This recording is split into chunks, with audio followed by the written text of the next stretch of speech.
ಅಯ್ಯ ಮಾಮ ಹೆಗ್ಲಿಗೆ ಏನಾಯ್ತು? ಏ ಮಾಮ ಈ ಕಡೆ ಹೆಗ್ಲಿಗೆ ಮನೆ ಜವಾಬ್ದಾರಿ ಬಿದ್ಬಿಟ್ಟೈತೆ. ಮನೆ ಜವಾಬ್ದಾರಿ. ನನಗೊಂದು ಅನುಮಾನ ಇದೆ ಮಹಾರಾಜರೇ. ನಿನಗೇನು ಅನುಮಾನ? ಊರಲ್ಲಿರೋ ಎಲ್ಲಾರ್ನ ಚೋಟ ಬಿಂಬೆ ಕಾಪಾಡ್ತಾನೆ, ನೀನೇನ್ ಚಡತನೆ ಇದೀಯಾ? ಹಲೋ. ಹಾ ಹಾ ಎಲ್ಲಿ? ಮಚ ಇದ್ಮೇಲೆ ನಂಗೆ ಫೋನ್ ಮಾಡ್ಬಿಡ, ನಾನು ಯಶಸ್ಸಿನ ದಾರಿಲಿ ಹೋಯ್ತಾ ಇದೀನಿ. ಹಂಗೆ ಅಲ್ಲಿ ಮುಂದೆ ರೈಟ್ ತಗೋ, ನಾನು ಯಶವಂತ ಮನೇಲಿದ್ದೀನಿ. ನಾನ್ ರಮೇಶ್ ಅಲ್ಲ, ಇವನ್ ಸುರೇಶ್ ಅಲ್ಲ. ಮತ್ತೆ ಯಾರಣ್ಣ ನೀವು?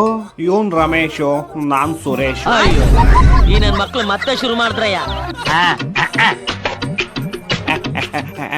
ಅಣ್ಣ ಒಂದು 10 ರೂಪಾಯಿದು. ಅಣ್ಣ ರಾತ್ರಿ ಆಗೋಯ್ತು, ಮಿಕ್ಕಿದ್ ನಾಳೆ ಕಂಟಿನ್ಯೂ ಮಾಡೋಣ.